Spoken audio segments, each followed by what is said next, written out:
It's endless decision making, and you finally carve out a 5-minute window for a break. A rare luxury, honestly. Exactly.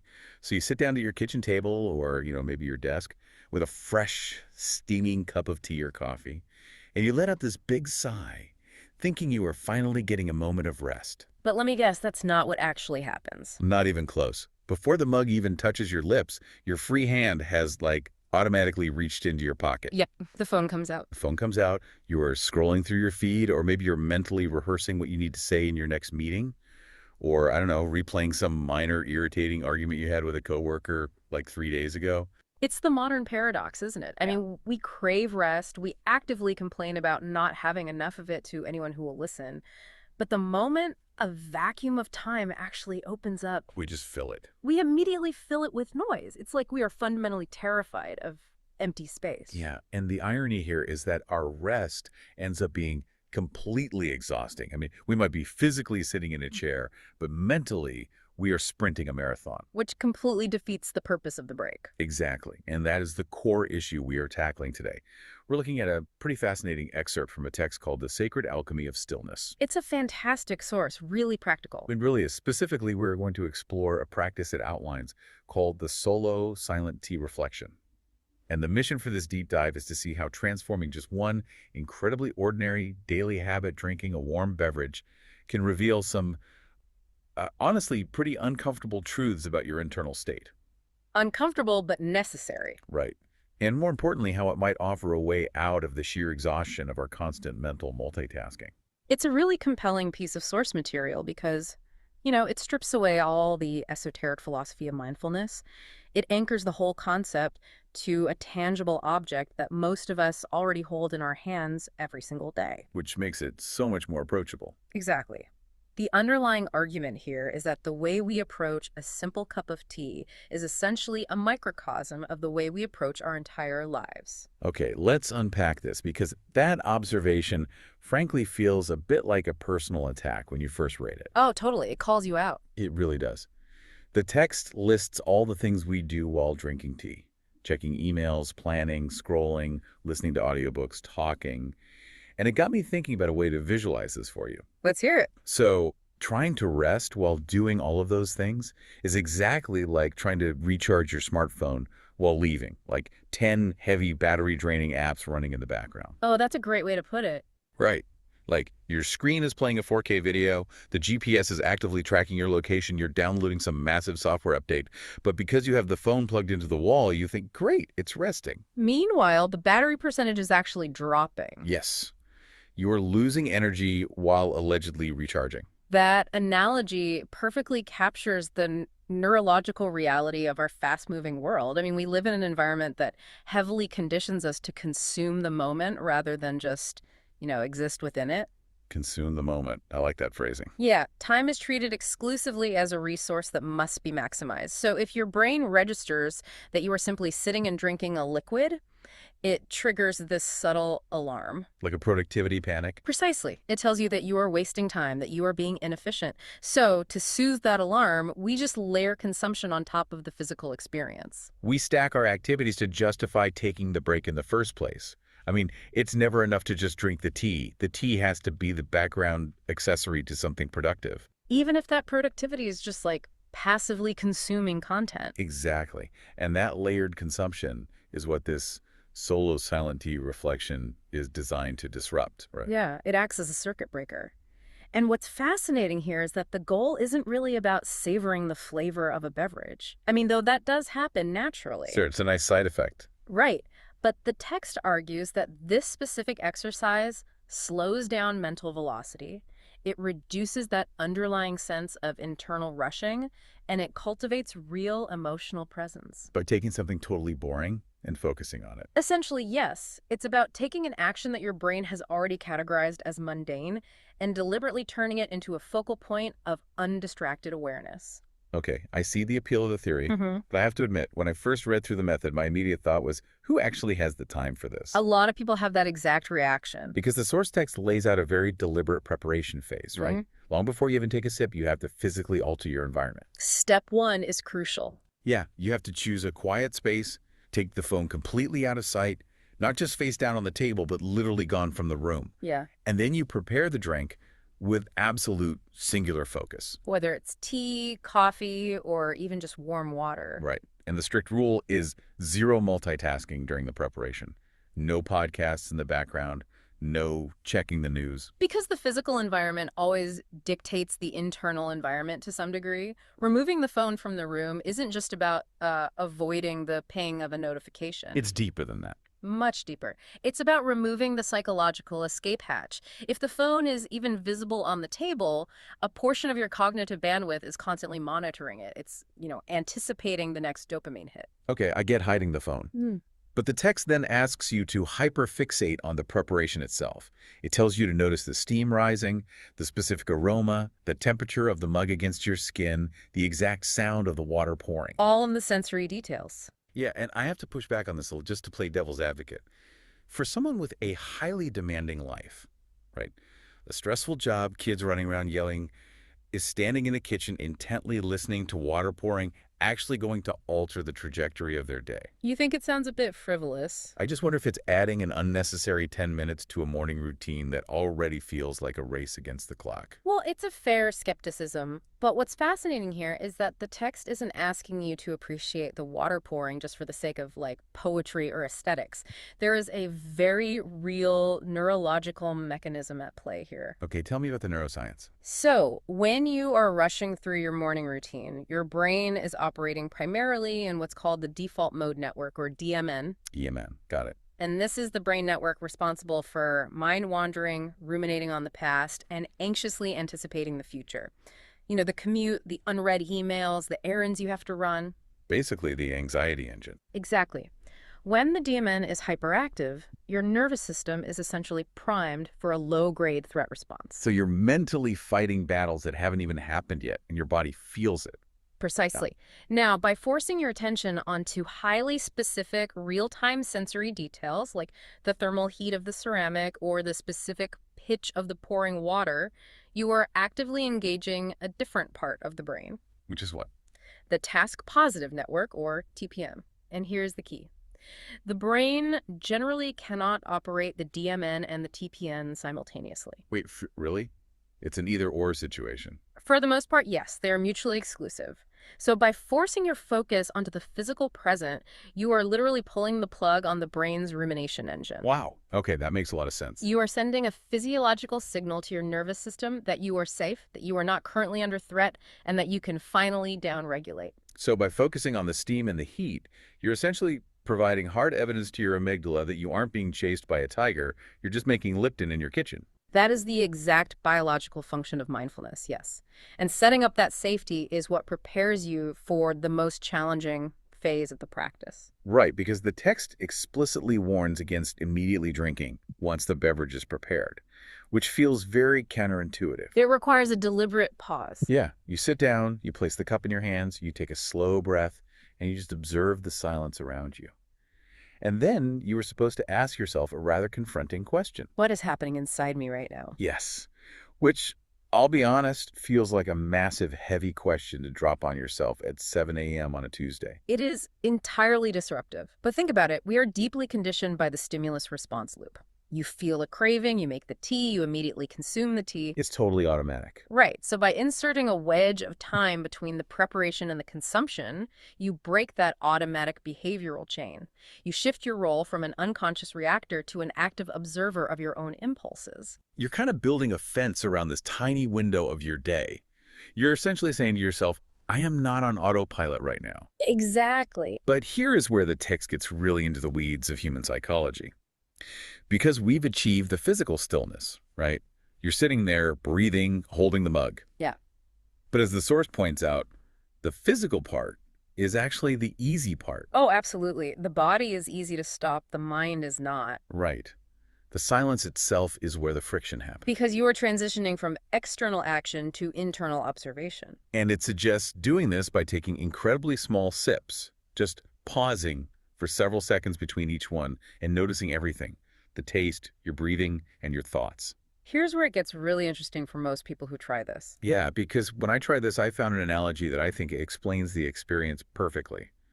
I expected the silence to feel like, stepping into a peaceful, empty room. Like a spa or something. Right. But silence isn't an empty room, it's a mirror. Oh, I like that. It's like you're driving down the highway with the radio absolutely blasting, and you think your car is running beautifully.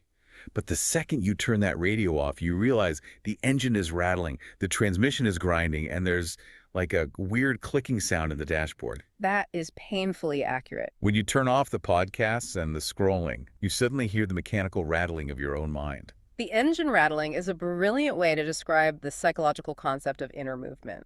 The text explicitly outlines what happens during this phase, and you're right, it doesn't promise immediate tranquility. Not at all. It lists a very specific set of reactions that will surface. You'll experience intense mental noise, sudden impatience, physical restlessness, an overwhelming urge to plan, or just like generalized emotional discomfort. I experienced literally all of those within about 45 seconds of sitting down. It happens fast. It really does. Which makes me wonder, and I think a lot of listeners might be thinking this too, doesn't this practice run the risk of just spiking cortisol for highly stressed people? It's a very common concern. Because if I am already overwhelmed and I sit alone with my tea in total silence, my brain immediately starts screaming at me about an email I forgot to send or a deadline I'm going to miss. Instead of relaxing, I felt a massive urge to just chug the tea so I could say, okay, I did the mindfulness thing and get back to work. Right. Box checked. Let's move on. Exactly. So how is that helpful? Well, the text addresses this directly, and this is where it gets profound. The anxiety spike you feel isn't the practice failing. It is the practice working. Wait, really? Feeling anxious means it's working? Yes. You are experiencing withdrawal symptoms from chronic distraction. We use busyness as a socially acceptable anesthetic. Oh, wow. An anesthetic. Think about it. If you are constantly moving and consuming, you never actually have to sit alone with your underlying anxieties or your unresolved frustration. You just outrun them. Exactly. Yeah. So if we connect this to the bigger picture, the profound insight the text offers here is that you aren't actually struggling with the silence. You are struggling with meeting yourself without the armor of distraction. Okay, let me make sure I'm wrapping my head around that. The discomfort isn't caused by the silence itself. No. The silence is just removing the noise that was drowning out the discomfort that was already there. Exactly. It makes the invisible visible. When you feel that spike of cortisol, when you feel the overwhelming urge to check your phone or just rush the experience, that is the actual material of the practice. The urge itself is what you're supposed to be looking at. Yes. The text insists that the goal is not to magically feel peaceful. The goal is to notice the urge to rush and then choose to stay in the chair anyway. You choose to take another slow sip. You just sit through the discomfort. Right. You are training your nervous system to tolerate the rattle of the engine without immediately reaching to turn the radio back on. That significantly reframes the whole exercise for me. Because if you feel restless, you haven't failed. You've actually hit the gold mine. Exactly. You've uncovered the restlessness that drives your entire day.